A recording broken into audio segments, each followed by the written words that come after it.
Yes guys, welcome back to the channel, welcome back to brand new video. Now by this time in the transfer window, Arsenal have been linked with over 20 strikers and we are still counting. So what we are going to do in this video, we will dive into all these strikers and we will rank them into 4 categories. A top class striker, strikers that are good, mediocre strikers, and those that I think are just an absolute joke. You're going to join me in the comment box below.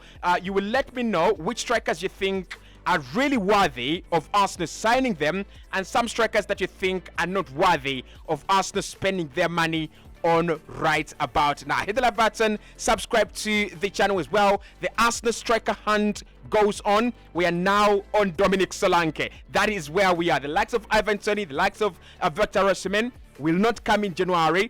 Now we are on Dominic Solanke. We are trying to pursue another road, right? You like Dominic Solanke? Let me know in the comment box below.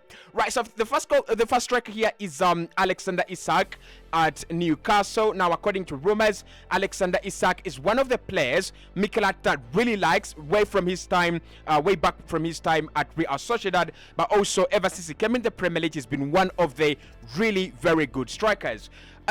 So ranking him is not an easy job. Alexander Isak has not had one campaign where he's actually scored a lot of goals, but again, he's not one of those players that you can, either put into mediocre or a joke. I don't think he's a joke as a player. I think he's way past that level. I don't think he's a mediocre Alexander Isak as well. So I'm going to put him in this category. Good. I think it's just good. I don't think he's a top class striker yet, right?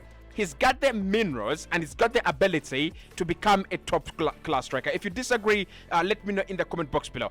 At the moment, I look at his return. He's scored 9 goals this season so far in around 19 games. That is actually very good. His best campaign has come at Real Sociedad, 17 goals in around 30 games. That was actually pretty much decent. But I'm looking at that consistency. I'm looking for that consistency. I'm looking for a striker who can actually go 15 goals, 16, 17, and maybe 20 in 4 subsequent campaigns. We've actually not seen that. But if he comes into Arsenal, I think he would provide something different. He would give us a way out from Gabriel Jesus. Right now, I think Gabriel Jesus is the only striker at Arsenal that does what he does. Pressing, counter attacks and all that. So if you get Alexander Isak, he can beat a man. He can play out wide. He's a good, tall player. Can score some headers as well for you. And he's not a bad finisher, to be honest. I'm not going to say bad things about him. He's actually not a bad finisher. So if Arsenal want to get him in, I don't have a problem with that. As long as it's around 50 million euros, he would be such a good signing. So he's number 1 on my list. Second on the list is Ollie Watkins. Now, Watkins is again a Premier League proven striker for me. He's come from Brentford, joined Aston Villa, and ever since he joined Villa, he's been scoring that mediocre range of goals. 11, 12, 15. 11, 12, 13. So my problem with Ollie Watkins is he's not scoring the goals that I expect him to be scoring at this age. And at his age, I doubt he's going to become better. So I'm going to put him in the mediocre category. I'll put him in the mediocre category because for me, Ollie Watkins by now should have blown.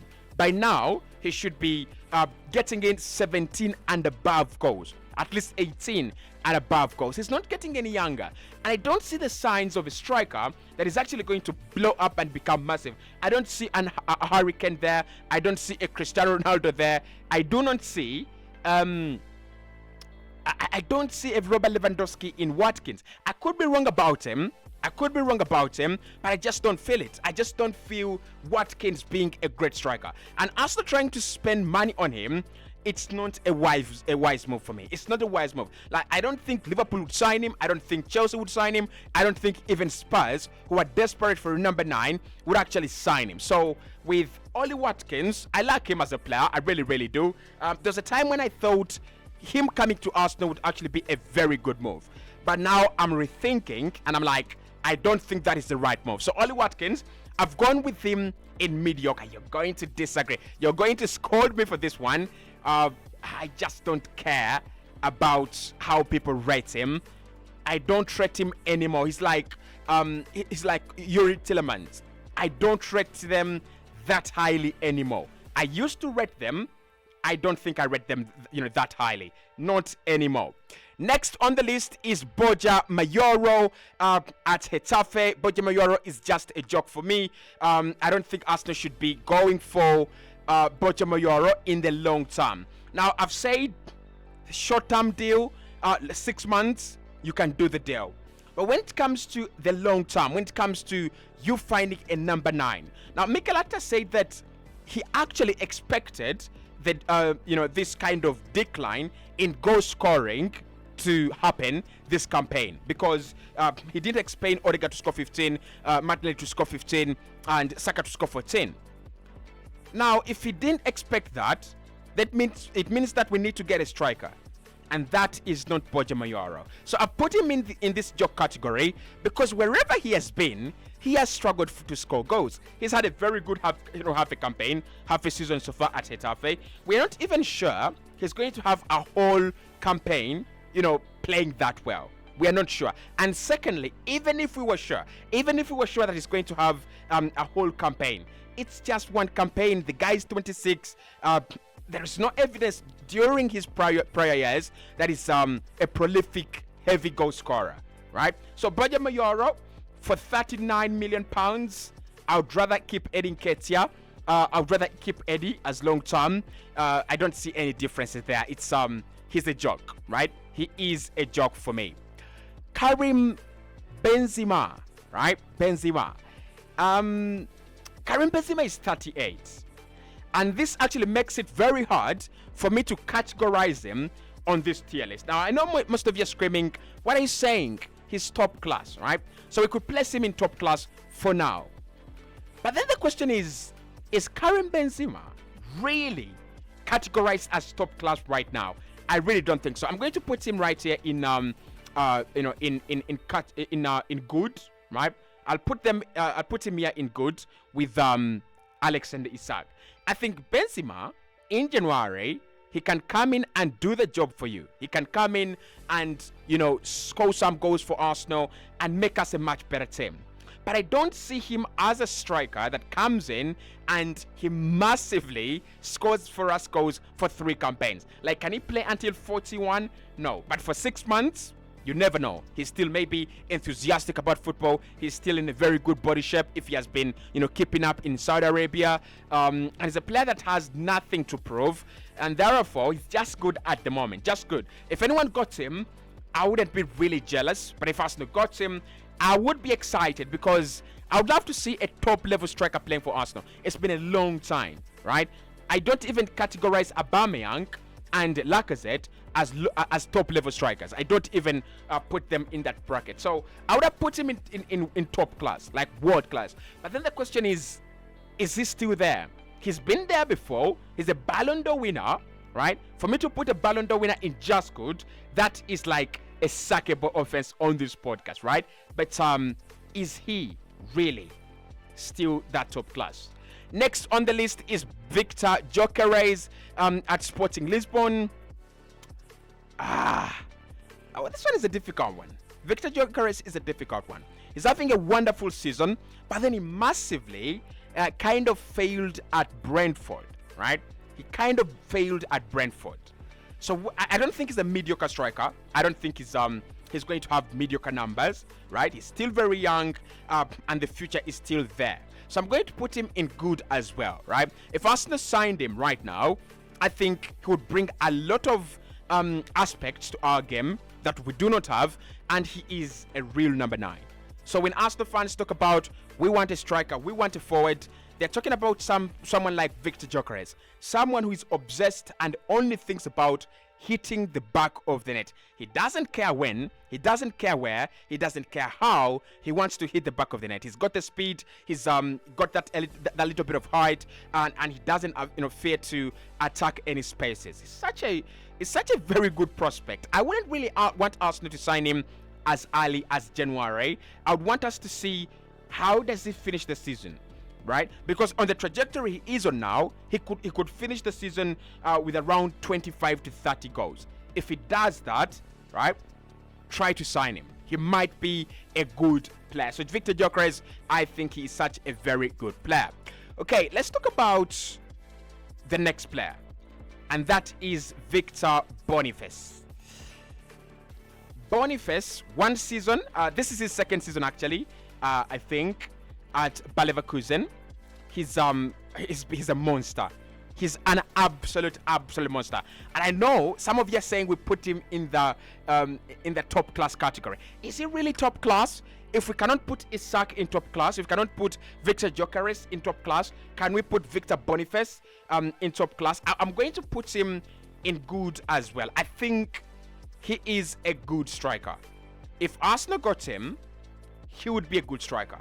At the moment, I would say he needs a season or two more at Bayer Leverkusen to keep on proving to the world and proving to the agents and proving to the managers around the world that he is going to be a real striker. But even right now, I wouldn't really care. I would take Victor Boniface. I would take him. He's those kind of strikers that I really feel he might actually have a good future in European football, right? So I put him in the good category. There are things that he does that I'm not really well versed about, right? There are things he does that I'm not really on the same page with him, but he's young. He's just 23 and he's just going to become better. Next one is Sahu Guirassy. I'm going to put him in that mediocre category. I think Sahu Guirassy is going to either become a Crystal Palace striker, Fulham striker. I wouldn't be surprised if he goes from a club like Stuttgart and then he goes to a club like Borussia Mönchengladbach. I think that is his level. I don't see him as a big, money striker. And I've already said to Arsenal, sign him for 17.5. Get him a long-term deal, and then you can make a lot of money from clubs like West Ham and from clubs like maybe Everton. Those clubs that have the financial muscle to pay around 35 million pounds for a striker. I don't think he's a really good striker. He's having a good campaign, don't get me wrong, and Arsenal fans really like him. They really love him. But is he top class? No. Is he really good? No. Right? So I'll just put him in that mediocre category. It might be a little bit harsh, but I'll just put him there. I don't think he fits in the two categories, and I don't see him as a joke. But do you know who I see as a joke? Is Dominic Solanke. He's having one of the best campaigns of his life, and right from here, if his trajectory goes on upward, we might have ourselves a big problem at Bournemouth, and we might have to regret. But at the moment, there are no regrets. We're not having a monster. He's just a mediocre player that I think Arsenal going for him would be an absolute joke. You're looking for 20 to 30 goals a campaign. Mikel Arteta, Edu, listen to me. What are you looking for, right? This is a very small piece of very expensive jewelry. It is called a 30-goal striker, a 30-goal scorer. It's very, very hard to find. It's very, very, very, very hard to find. Don't try to be fooled by Dominic Solanke's numbers. Don't be fooled by Dominic Solanke's form. Many of these strikers, I'll tell you a story. Many of these strikers actually have this campaign and then they die. Andy Carroll at Newcastle signing for Liverpool is one of them. Second is Christian Benteke, Aston Villa to Liverpool is the other. They will fool you that they are good number 9s with one good campaign or two. But when you bring them in, Anthony Martial is number 3. They will fool you with one good campaign, but when you give them a chance, when you give them a big money move, huge contracts, and a big responsibility to carry out, you will actually be amazed. I don't rate Dominic Solanke. I don't want to lie about this one. Let's get to the top class then. Lautaro Martinez, top class, my boy. Absolutely top class. Now, this is what we are talking about. This is what we talk about when we say a player who can score at least 20 goals in a campaign. So when you look at his numbers, statistics, Lautaro Martinez is one of the strikers that are consistently banging in the goals, right? So this season, he has played 17 games and he has scored 16 goals. Last season, 21. The season before that, 21. The season before that, 17. The season before that, 14. What are we looking for? Someone explain to me. What are Arsenal looking for? Because the search for me is absolutely over. Right? The search is over. If you're looking at Lautaro Martinez, captain at Inter Milan, a UCL finalist with Inter Milan, the search is over. He is the guy. He is the guy. He is the guy. Lautaro Martinez. That is the guy I would take at Arsenal. 26 years of age. And that is his numbers. That is his return. Right? Yeah, I know he plays better with another number 9, another forward around him. But maybe you bring him in, you give him the chances. He is a goal scorer, boys. And 17 goals in 16 appearances. Come on. Come on. He is the real deal. Right, next one on the list is Victor Osimhen. Difficult one, isn't it? Top class. Victor Osimhen, top class. Victor Osimhen, top class. I think Osimhen is top class, right? He's proven to me. I don't want to lie. He's actually proven to me. Joshua Zirkzee, mediocre or good. I'm going to still put him in mediocre. I don't see him. He's at Bologna right now. I think he might leave Bologna to a club like Nottingham Forest, and then if he's done well, he can go to Spurs. I think he's a mediocre striker. Then the main guy that Arsenal are looking at, Ivan Toney, right? Ivan Toney. I've just put him in joke, but he is a top class striker. Trust me, he's a top class striker. And if Arsenal can get him in, we might actually have our own version of Lautaro Martinez with a bit of more energy and something to prove to the Premier League and the FA and the pundits, right? So that is my ranking of the strikers that we have been linked with at the moment. There's so many other strikers out there, but I've chosen those, and I hope you like the video, because we will be doing one for midfielders, one for defenders, and one for the whole of the Arsenal transfer targets so far.